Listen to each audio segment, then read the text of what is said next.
The silent journey of emotional healing. There's a kind of pain that doesn't show up on X-rays. No one can point it out on a medical chart or place a bandage over it. It's the kind of pain that lives quietly inside, a silent ache that colors how we see the world, how we relate to others, and how we view ourselves. Emotional wounds, unlike physical ones, rarely get the attention they deserve. We often carry them alone, pretending we're fine while barely holding ourselves together inside. At some point in life, almost everyone experiences heartbreak, betrayal, grief, trauma, or disappointment that leaves deep emotional scars. And in the aftermath, we're often told to move on, stay strong, or forgive and forget. But healing doesn't follow a straight path. It's messy, uncertain, and deeply personal. It doesn't happen just because time has passed.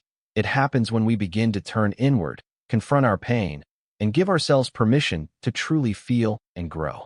What's even more confusing is that emotional healing often doesn't look like what we expect. It doesn't come with loud fanfare or dramatic transformation. Instead, it arrives quietly, like the moment you choose not to text someone who hurt you, or when you laugh without guilt for the first time in months, or when you finally sleep through the night without waking up in a panic. These small, almost invisible changes are not just moments. They are signs. Signs that you're healing, even if you don't fully realize it yet. Sometimes, healing feels like loneliness. Other times, it feels like peace. It can show up as anger, as detachment, or even as boredom. It doesn't always feel good, but that doesn't mean it's not working. The truth is, healing isn't a destination. It's a state of becoming. It's the quiet return to your own voice, your own worth, and your own rhythm. This journey is not linear. You may take 3 steps forward and then fall 2 steps back. Some days will feel heavy, others hopeful. But each step you take, no matter how small, is meaningful. And as you begin to recognize the subtle shifts within you, you'll realize you're not just surviving anymore. You're healing. In the following parts, we'll explore 5 key signs that indicate you're moving forward on your path of emotional recovery. These are not always obvious, and sometimes they may even feel strange or uncomfortable. But by recognizing them, you give yourself the grace to acknowledge just how far you've come, even if no one else sees it yet. Healing may be quiet, but it is powerful. And if you're here, reading or listening, perhaps a part of you is already on that path. Let's walk through the signs together. You're accepting the past instead of avoiding it. Healing begins not with forgetting the pain, but with facing it. One of the clearest and most profound signs that you're healing emotionally is this. You begin to accept your past instead of running from it. You're no longer hiding from the memories that used to haunt you. You're no longer pretending that it didn't hurt or that it didn't matter. Instead, you're turning around, facing the truth of what happened, and, bit by bit, making peace with it. For a long time, maybe you tried to stay busy. You told yourself that if you just kept going, kept moving, kept pushing through, you wouldn't have to feel the full weight of what was behind you. And that made sense. When wounds are fresh, survival often looks like distraction. You fill your calendar, drown in your work, scroll endlessly through your phone, or keep the TV on just so you don't have to sit alone in silence. Because silence can be terrifying when you're carrying pain you're not ready to process. But now, something is different. You're not avoiding those quiet moments anymore. In fact, you're starting to invite them. You may catch yourself reflecting more often, not with bitterness, but with a kind of gentle curiosity. You're beginning to ask deeper questions, not just, why did this happen to me? But what did I learn? How did this shape me? What do I need to forgive, both in others and in myself? That shift, though it may seem small, is monumental. It means you're no longer letting the past define your present. It means you've stopped pretending that everything was fine, and you've started telling yourself the truth, not to shame yourself or reopen wounds, but to understand, to grow, and to move forward. Emotional healing often begins with this quiet moment of surrender. It's not about giving up. It's about giving in to reality, to memory, to grief, and allowing yourself to sit with it, no matter how uncomfortable it may be. You realize that the past can't be changed, but your relationship with it can. And so, you stop resisting. You stop fighting the truth. You start to breathe through it. You might still feel sadness when you think of certain people or moments, but that sadness no longer feels suffocating. It's softer now. You no longer flinch every time you hear their name or see something that reminds you of what was. Sometimes you even smile. Not because the past was perfect, but because you've grown strong enough to carry its memory without letting it crush you. Acceptance also looks like acknowledging your role in the story. Maybe there were things you didn't see back then. Maybe you stayed longer than you should have. Maybe you said things you regret. But now, instead of being trapped in shame, you're offering yourself compassion. You're learning to hold yourself accountable without hating yourself for not knowing better. That's not weakness. That's emotional maturity. That's healing. And with acceptance comes clarity. You start to understand the lessons hidden within the pain. You see how that heartbreak taught you about boundaries, or how that loss made you cherish what you still have. You begin to appreciate the ways you've changed, the resilience you've built, the wisdom you've gained, the depth of empathy you now carry. These gifts didn't come without cost, but they're real, and they're yours. Sometimes, emotional acceptance means letting go of the need for closure. You realize that some apologies will never come. Some explanations will never arrive. And you make peace with that. You stop waiting for someone else to give you permission to move on. You stop needing them to understand or to validate your pain. You start to trust your own version of the story. You begin to release the grip of what could have been and embrace what is. You also begin to talk about your experiences differently, not from a place of rage or despair, but with groundedness and perspective. When you share your story, it's not to vent or to gain sympathy. It's to connect, to help others feel seen, to remind someone else that healing is possible. And in doing so, you reinforce your own growth. You speak with strength, not because you've forgotten what hurt you, but because you've walked through it and come out the other side. There's a deep inner shift that happens when you no longer need to escape your own history. When you stop blaming yourself or others. When you stop wishing it had all turned out differently. That shift is quiet, but profound. It allows you to take full ownership of your life. Not just the beautiful parts, but the broken ones too. And when you do that, you reclaim your power. You may not even realize how far you've come. Healing doesn't always feel like triumph. It often feels like exhaustion, like stillness, like uncertainty. But the fact that you can sit with your past now without running from it, that you can hold space for your emotions without being overwhelmed by them, that's courage. That's resilience. That's healing in motion. So if you find yourself revisiting the past, not to relive it, but to understand it, to make peace with it, know this: you're healing. You are growing. You are reclaiming yourself piece by piece. And even if the world can't see the progress you've made, your soul does. Your heart does. Your future self, watching from afar, is proud of you. Healing isn't about erasing the past. It's about integrating it. It's about becoming whole again. And every moment you choose truth over denial, reflection over avoidance, compassion over judgment, you are becoming more of who you were always meant to be. You're responding differently to emotional triggers. Healing doesn't always announce itself in grand, visible ways. Sometimes it whispers in the quiet changes, especially in how you react to the things that used to break you. One of the most telling signs of emotional healing is when you begin to respond differently to situations that once triggered intense emotional reactions. Where there was once chaos, now there is pause. Where there was once fire, now there is breath. Think about it. There was a time when certain words, certain people, or even certain places could instantly pull you into a spiral. A tone of voice could make your chest tighten. A memory could ruin an entire day. A glance, a silence, a missed call. They all carried weight far beyond the moment. Emotional triggers had power over you, not because you were weak, but because you were still raw. Your nervous system was on high alert, your heart constantly preparing to defend itself from more pain. But now something shifted. You don't react the way you used to. You notice the emotion rising, but you don't let it take over. You pause. You breathe. You choose. That pause, that breath, that choice, they're not small victories. They're signs of strength. They're evidence that you're no longer living on emotional autopilot. You're becoming the driver of your own internal world. This change doesn't mean that you no longer feel things deeply. On the contrary, it means you're beginning to feel them with more clarity. You're not numb. You're just no longer ruled by reaction. You're learning to sit with discomfort, to observe it, to ask it questions, rather than immediately trying to escape or destroy it. And that is a profound transformation. There may be moments when someone tries to bait you into an argument, and you choose silence over fury. Not because you're afraid, but because peace has become more valuable than proving a point.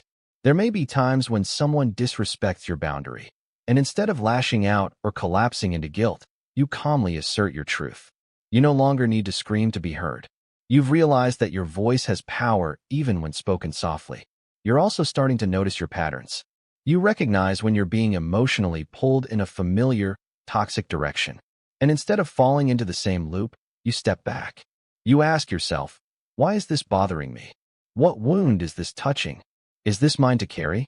These questions signal that you are no longer afraid to explore your inner world. You're becoming curious instead of reactive. This shift in response is also about energy conservation. You no longer spend your days trying to control how others act, what they think, or how they perceive you. You've learned that your job is not to manage other people's emotions, but to manage your own. And in doing so, you reclaim emotional space that used to be occupied by anxiety, resentment, and fear. Triggers will still come. Healing doesn't mean you'll never be upset, never feel insecure, or never get angry. But healing means your emotional world has matured. You don't explode, you expand. You don't implode, you investigate. And when you do react, you recover faster. You don't stay stuck in the same place for days. You recognize what's happening, give yourself grace, and move forward with intention. What once caused you to spiral now teaches you about yourself. That old rejection, it reminds you to love yourself deeper. That sudden silence from someone, it pushes you to practice inner validation. That criticism, it becomes an opportunity to check your inner dialogue and ask, do I believe that? Or am I just vulnerable today? This level of awareness means you're building emotional immunity, not to shut others out, but to stop handing them the keys to your self-worth. You also begin to approach your relationships differently. You no longer chase validation or bend yourself out of shape to keep the peace. You stop over-explaining yourself or seeking approval. You understand that how others treat you says more about their wounds than your worth. And because of that, you respond with boundaries, not bitterness. With detachment, not avoidance. With strength, not control. Another beautiful sign of healing is when you can see a trigger approaching and choose to disengage before it consumes you. You recognize that not every invitation to fight deserves an RSVP. Not every injustice requires your energy. Not every wound needs to be reopened just to prove you're still hurt. You begin to choose your peace over the past, your growth over the need to be right, your future over the old story you've outgrown. This doesn't mean you've become passive or indifferent. It means you've become emotionally intelligent. You still feel, still care, still show up, but now you do so with groundedness. You're no longer living in reaction to old pain. You're responding from a place of awareness, maturity, and inner power. And perhaps most importantly, you begin to forgive, not just others, but yourself. You forgive the version of you that overreacted because she didn't know how to self-soothe. You forgive the version of you that pushed people away because he didn't know how to feel safe. You forgive the one who stayed too long, said too much, or ran too fast. Because you now see those behaviors not as failures, but as signs of someone doing the best they could with what they had. Healing is not perfection. It's not about being unfazed by life or emotionless in the face of pain. It's about being able to hold your emotions with care instead of letting them control you. It's about walking through familiar storms with new tools, new choices, and a steadier heart. So if you've noticed yourself pausing before reacting, choosing peace over patterns, or reflecting before responding, take a moment to honor that. That's not just maturity, it's healing in motion. That's the work most people never see. That's the internal transformation that leads to lasting freedom. You are not who you were. And that, right there, is the evidence of how far you've already come. You're setting healthy boundaries. One of the clearest signs that you're healing emotionally is when you begin to set boundaries. Not from anger, not from fear, but from love. Love for your peace. Love for your future. Love for the version of you that is finally learning. I matter too. For far too long, you might have said yes when you wanted to say no. You may have tolerated mistreatment, accepted emotional crumbs, or kept silent just to avoid conflict. Maybe you let others dictate the terms of your relationships, believing that self-sacrifice was the price of love, that pleasing others was more important than protecting yourself. That version of you wasn't weak. That version of you was surviving. That version of you didn't yet know that boundaries are not walls. They're doors. Doors that guard your peace. Doors that choose who and what gets access to your life. Now, something has changed. You've begun to realize that you are allowed to take up space. You are allowed to say no without guilt. You are allowed to walk away from what doesn't serve your growth. And slowly, you've started doing just that, not with cruelty, but with clarity. Not to punish others, but to honor yourself. Healthy boundaries are not about control. They're about clarity. They are the lines you draw to protect your energy, your time, your values, and your emotional well-being. They say, this is what I will allow. This is what I will not. And if you can't respect that, you can't stay. It's simple, but it's powerful. Because when you begin to draw those lines, you stop abandoning yourself to keep others comfortable. You stop betraying your own needs just to be liked.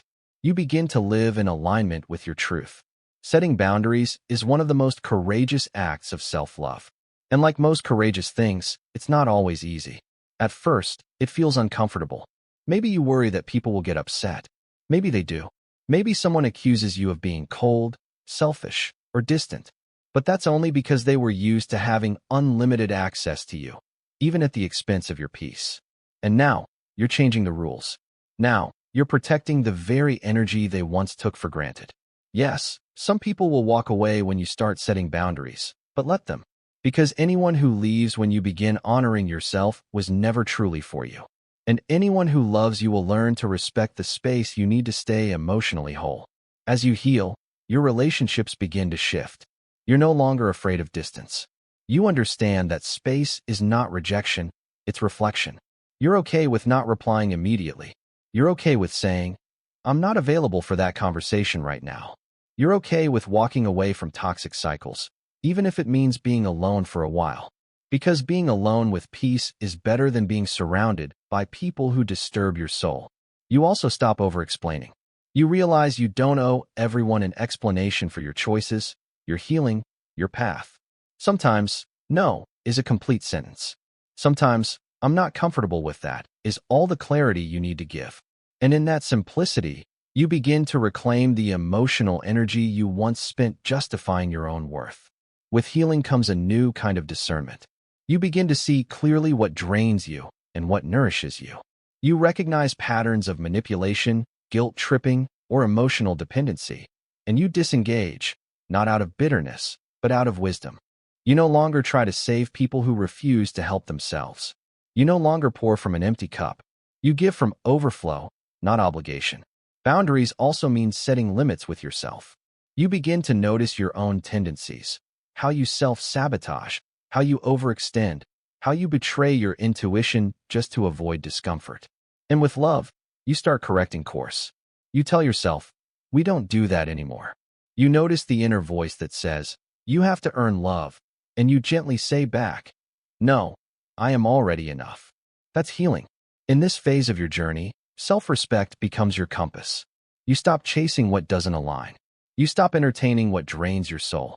You start protecting your mornings, your mind, your emotional bandwidth. You learn to say, that's not for me, without shame. You learn to release what no longer fits, even if it once felt essential. You let go of people, habits, environments that once felt like home, but now feel like cages.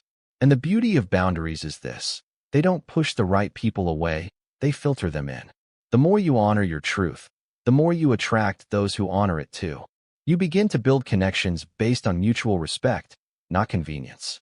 Depth, not dependency. Love, not performance. And suddenly, your relationships start to feel safer, more authentic, more soul-filling. That's not luck. That's the result of the inner work you've been doing, work that few people saw, but that has changed everything. You also begin to feel something new, peace. A quiet, steady peace that comes from knowing you are no longer living in emotional chaos. You're no longer running on empty. You're no longer saying yes when everything inside you is screaming no. That peace is sacred. It is the product of boundaries well kept. It is the gift you give yourself when you decide that your well-being matters just as much as anyone else's. So if you found yourself saying no more often, if you've stepped back from people who once consumed your emotional energy, if you've begun to prioritize rest, to speak up, to walk away when needed, know this. You're healing. These aren't selfish acts. They are signs of someone who has learned, through pain and reflection, that loving yourself is not a betrayal of others. It is the foundation for every healthy relationship in your life. Healing is not just about letting go of the pain. It's about rising into your power. And every boundary you set is a declaration. I am no longer available for what harms me. You're feeling your emotions without being controlled by them. One of the most powerful and often overlooked signs that you're healing emotionally is this. You are learning to feel your emotions deeply, honestly, fully, without being swept away by them. You are no longer drowning. You are learning to swim in the waters that once overwhelmed you.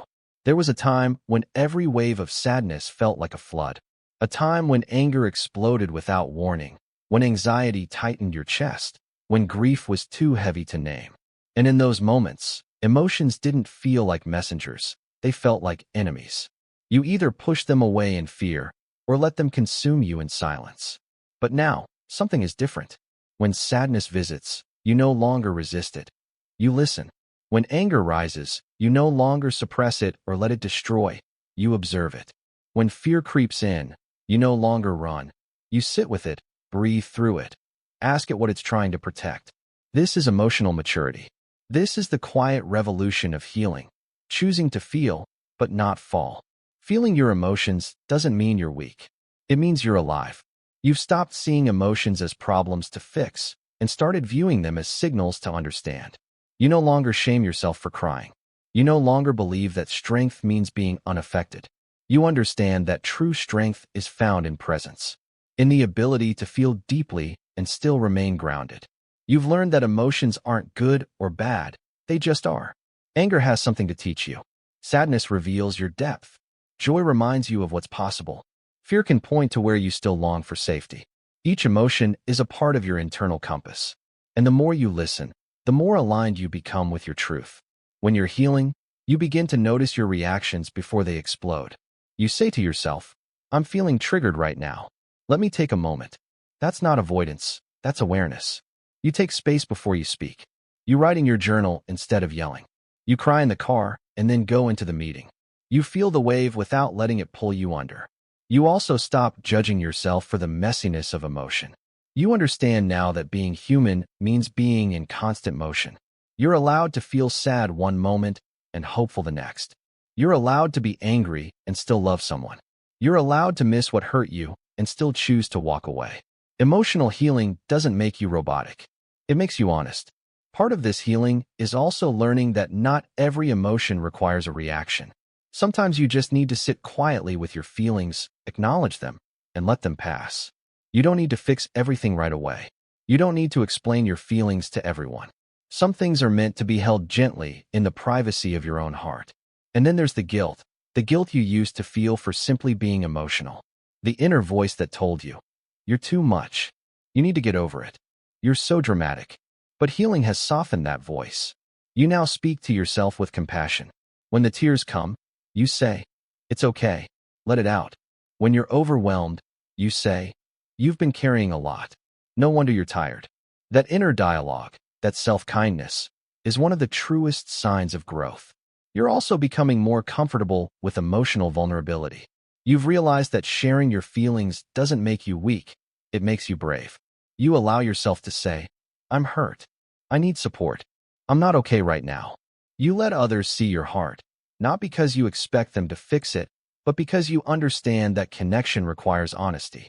At the same time, you don't bleed all over people who didn't cut you. You've learned that not every emotion needs to be shared with everyone. You've become selective with who gets access to your rawness, not from fear, but from discernment. You've found the balance between openness and emotional safety. And in doing so, you've created healthier, more authentic relationships.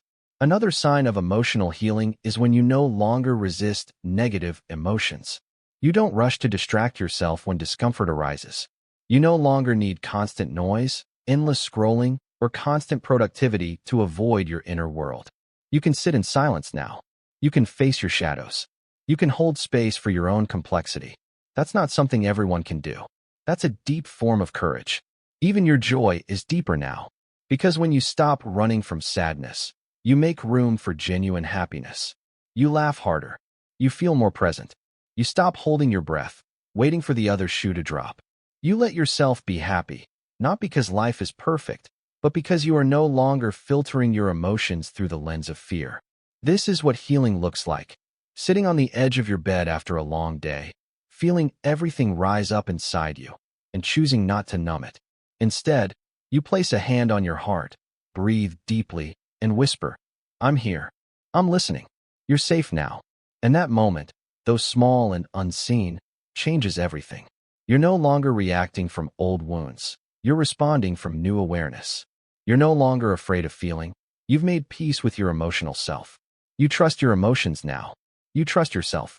So if you find yourself crying without shame, pausing instead of exploding, sitting with hard feelings instead of running from them, know this: that is healing.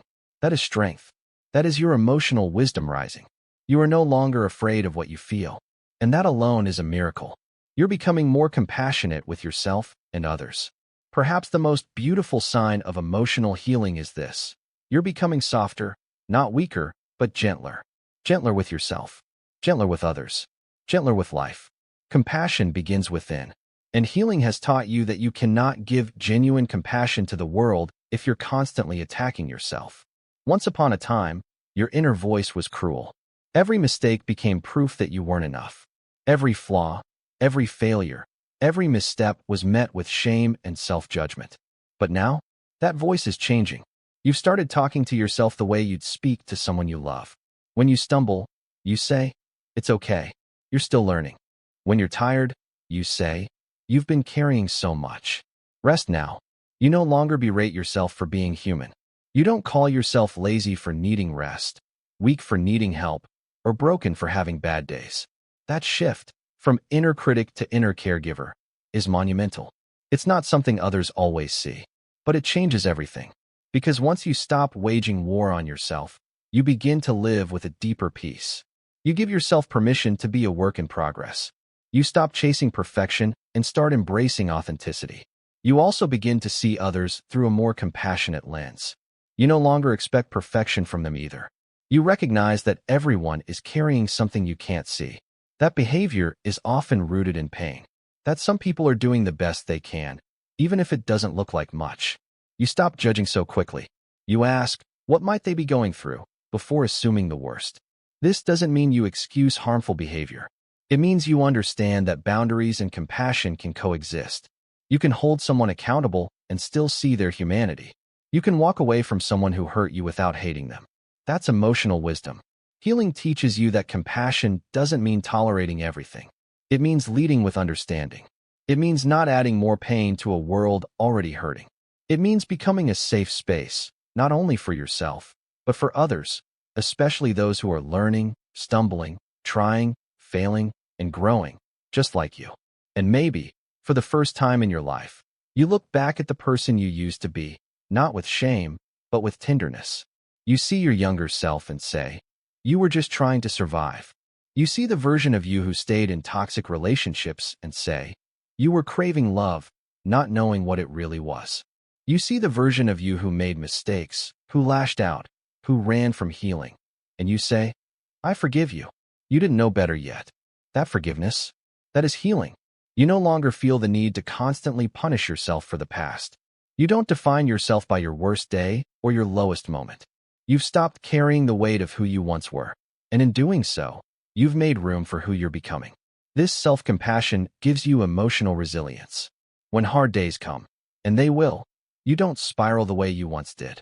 You know how to soothe yourself. You know how to reach for support.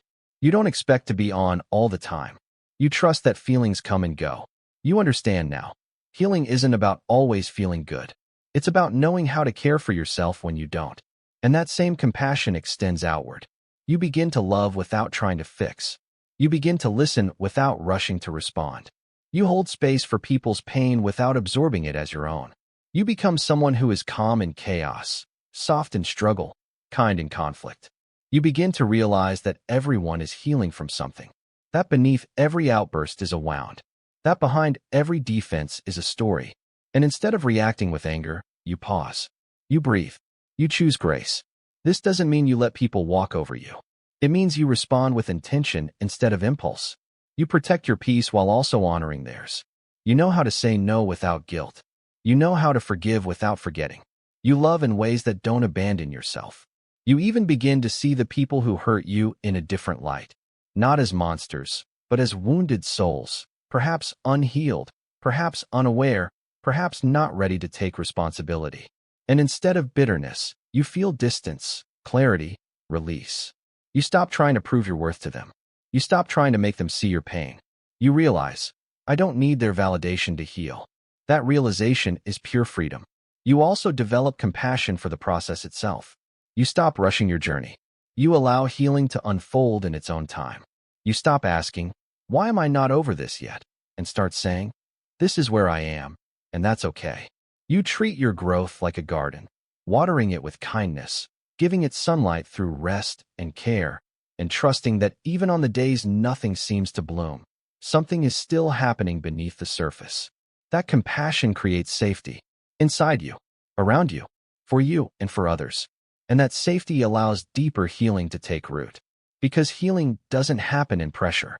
It happens in presence. It happens in love. So if today you caught yourself being kinder to yourself than you would have a year ago, if you extended grace to someone instead of snapping back, if you looked at your scars and said, you made it through, know this, you're healing. Healing is not a destination. It is a relationship with yourself, with your emotions, with your past, with the world. And the more compassionate you become, the more you realize, this isn't just about recovering from pain. It's about becoming someone new, someone whole, someone free. And what a beautiful thing it is to become softer in a world that tries to harden you, to remain gentle in a world that rewards performance, to offer kindness where there once was bitterness, to become, not perfect, but human, fully, tenderly, courageously human. That is what emotional healing looks like. That is who you are becoming.